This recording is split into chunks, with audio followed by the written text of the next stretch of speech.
नमस्कार। 2024 का लोकसभा चुनाव अब कुछ ही महीनों में होने वाले हैं और आज की इस वीडियो के अंदर हम बात करने वाले हैं राजस्थान के नागौर लोकसभा सीट पर कि इस बार यहां पर कौन से दावेदार कांग्रेस से उतरेंगे और कौन सा भारतीय जनता पार्टी से उतरेंगे और राष्ट्रीय लोकतांत्रिक पार्टी की क्या भूमिका रहने वाली है। पूरी जानकारी इस वीडियो के अंदर मिलने वाली है, तो वीडियो को शुरू से लेकर अंत तक जरूर देखें।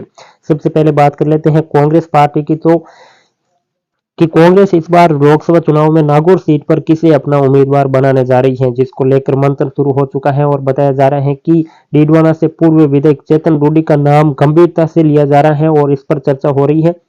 चेतन रूडी 2018 से 2023 तक डीडवाना से विधायक रह चुके हैं। हालांकि 2023 के विधानसभा चुनाव में निर्दलीय यूनुस खान के सामने वहां पर करारी मात चेतन रूडी को मिली है, जिसके बाद में लोकसभा चुनाव के उम्मीदवार के तौर पर चेतन रूडी का नाम सामने आ रहा है। चेतन रूडी के अलावा नावा से पूर्व विधायक महेंद्र चौधरी का भी नाम सामने आ रहा है। महेंद्र चौधरी को भी इस बार भारतीय जनता पार्टी के विजय सिंह चौधरी ने चुनाव हराया है, जिसके बाद में महेंद्र सिंह चौधरी ने लोकसभा चुनाव लड़ने की इच्छा जाहिर की है और आलाकमान को बताया कि उन्हें टिकट दिया जाए। इसके अलावा भी आलाकमान चाहता है कि यहाँ पर इस बार नागौर से विधायक हरिंदर मिर्धा को चुनावी टिकट दिया जाए। हरिंदर मिर्धा के नाम को लेकर भी गंभीरता से विचार किया जा रहा है, क्योंकि राजस्थान के नागौर जिले के अंदर मिर्धा परिवार का वर्चस्व रहा है और नागौर से विधायक भी हरिंदर मिर्धा है। ऐसे में हरिंदर मिर्धा के नाम पर भी प्रमुख तौर पर विचार किया जा रहा है। तो युवा विधायकों की बात करें तो मुकेश भाकर का भी नाम सामने आ रहा है। मुकेश भाकर भी लगातार दूसरी बार लाडू से विधायक बन चुके हैं और अभी हाल ही में सचिन पायलट का भी बयान सामने आया था और उन्होंने आलाकमान के सामने अपनी प्रमुख तौर पर बात रखी कि इस बार लोकसभा चुनाव में कांग्रेस पार्टी को युवा नेताओं पर जोर देना चाहिए और लोकसभा चुनाव में युवा नेताओं को उतारना चाहिए। ऐसे में मुकेश भाकर का नाम भी प्रमुख तौर पर सामने आ रहा है।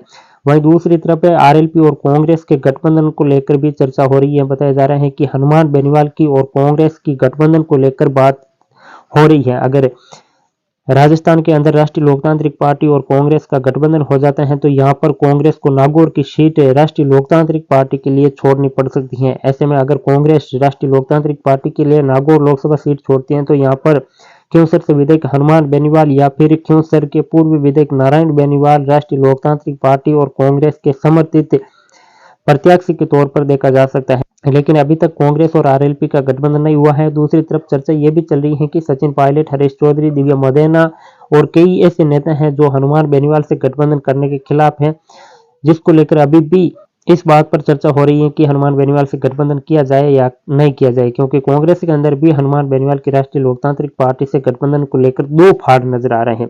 वही बात कर लेते हैं भारतीय जनता पार्टी की, तो भारतीय जनता पार्टी में ज्योति मिर्धा को इस बार लोकसभा का टिकट दिया जा सकता है। ज्योति मिर्धा हाल ही में विधानसभा चुनाव से ठीक पहले कांग्रेस को छोड़कर भारतीय जनता पार्टी में शामिल हुई थी। केंद्रीय नेतृत्व ने दिल्ली के अंदर ज्योति मिर्धा को बीजेपी ज्वाइन करवाई है, जिसके बाद में बीजेपी ने नागौर विधानसभा सीट से ज्योति मिर्धा को टिकट भी दिया, लेकिन ज्योति मिर्धा चुनाव जीतने में सफल नहीं हुई है। यहाँ पर उनके चाचा हरिंदर मिर्धा नागौर से चुनाव जीत चुके हैं, जिसके बाद से लेकर अब तक ज्योति मिर्धा लगातार नागौर क्षेत्र के अंदर एक्टिव है और बताया जा रहा है कि ज्योति मिर्धा को भारतीय जनता पार्टी की तरफ से इस तरह मिल चुका है कि इस बार उन्हें लोकसभा का टिकट दिया जा सकता है। ऐसे में प्रमुख तौर पर ज्योति मिर्धा का नाम लोकसभा चुनाव में भारतीय जनता पार्टी के टिकट पर सामने आ रहा है। तो इसके अलावा सीआर चौधरी का भी नाम सामने आ रहा है। बताया जा रहा है कि सीआर चौधरी और ज्योति मिर्धा में से किसी एक को टिकट दिया जा सकता है। दूसरी तरफ भारतीय जनता पार्टी इस बार 70 वर्ष से अधिक के आयु को लोकसभा चुनाव में उतारना नहीं चाहती है। अगर यह फार्मूला लागू किया जाता है तो यहाँ पर सीआर चौधरी का टिकट कट सकता है, क्योंकि सीआर चौधरी 20-70 प्लस हो चुके हैं। ऐसे में